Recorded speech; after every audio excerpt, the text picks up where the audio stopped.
Illegal drugs are a lot stronger than they used to be. For example, the average potency of marijuana, its THC content, has increased significantly over the past 40 years. What economists call the potency effect sheds some light on this trend. Let's say you want to buy some weed. You can get a dime bag of weak, low-potency marijuana for a third the price of the strong stuff. That means that for every bag of really potent ganja you buy, you're giving up the chance to smoke 3 whole dime bags of the weak stuff. In the poetic parlance of economics, the opportunity cost of smoking strong pot is pretty high.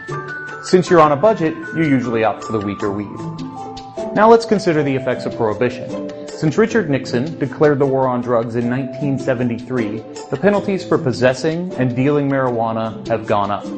The chances of getting caught may be low, but the threat of a steep fine or jail time effectively increases the price of both high and low potency hash.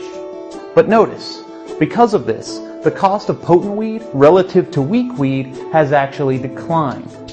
Now, each bag of strong pot might only cost twice as much as weak pot, so the higher cost is less imposing. In fact, you might think that as long as you're taking the risk, you may as well get the more potent drug. This is the potency effect in action. The larger the penalty, or the greater the chance of getting caught, the smaller is the relative price difference between strong and weak drugs. That means that laws prohibiting drugs can actually increase the proportion of stronger drugs being used, which helps explain why potency has risen as the war on drugs has escalated. Potency effects drive the supply side of the market too.